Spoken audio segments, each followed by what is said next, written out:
জুলাই জাতীয় সনদের বাস্তবায়ন করতে হবে সম্পূর্ণ, তার বাইরেও করব আমরা জন আকাঙ্ক্ষা অনুযায়ী। আসুন কথা বলি, জুলাইয়ের কৃতিত্ব নেওয়ার জন্য, রাজনীতি করার জন্য সবাই প্রতিযোগিতায় নেমেছে।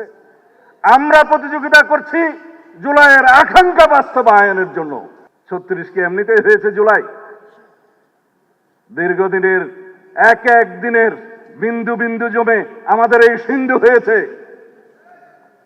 একদিনে হয় নাই।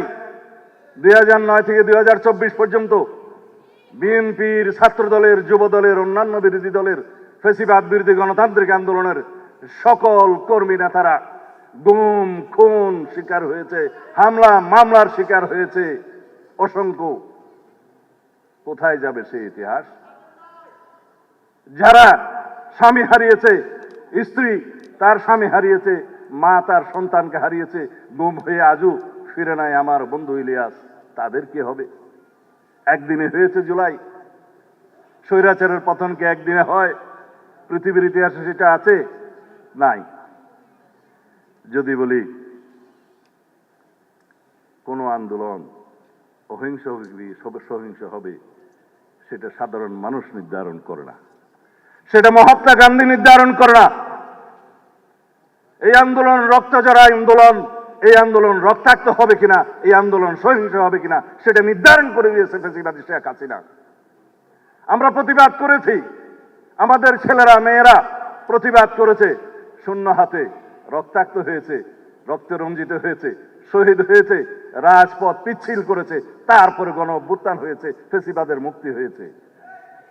যখন কোনো আন্দোলন তার নিয়মতান্ত্রিক গণতান্ত্রিক পদ্ধতিতে পরিচালিত হতে দেয়া হয় না, তখনই ইনএভিটেবল হয়ে যায়, অপরিহার্য হয়ে যায় সহিংস রক্তাক্ত আন্দোলনের। সেটাই হয়েছে বাংলাদেশে।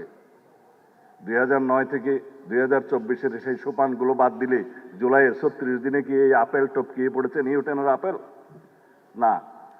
বন্ধুদের বুঝতে বলবো, যারা জুলাই চেতনার উপর নির্ভর করে রাজনীতি করছে, সেই রাজনীতি করা যাবে না। 71-এর চেতনাকে বিক্রি করতে করতে ফ্যাসিবাদী শেখ হাসিনা দিল্লি যেয়ে বসে আছে। আমি অনেকবার বক্তব্য দিয়েছি, শেখ হাসিনা এবং আওয়ামী লীগের রাজনৈতিক মৃত্যু হয়েছে ঢাকায়, দাফন হয়েছে দিল্লিতে। কেন বলেছি?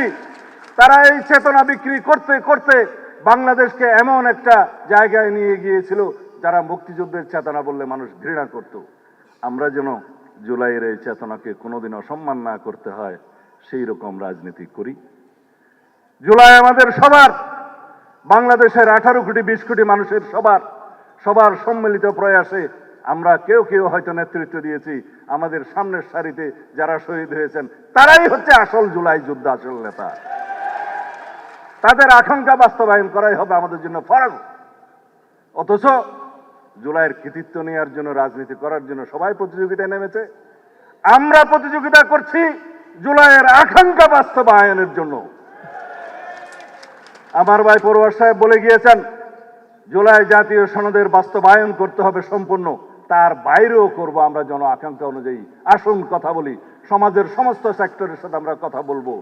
তাদের প্রত্যাশা কি? জুলাই যোদ্ধাদের প্রত্যাশা কি? সাংবাদিক বন্ধুদের প্রত্যাশা কি? আইনজীবীদের প্রত্যাশা কি? বিশেষজ্ঞদের কাছে আমরা মতামত নেব, সংবিধান বিশেষজ্ঞদের সাথে বসবো, এডিটরদের সাথে বসবো। আমরা এমন একটা সংবিধান সংশোধনী আনতে চাই, যেই সংশোধনী নিয়ে আমরা অনেক বছর চলতে পারবো।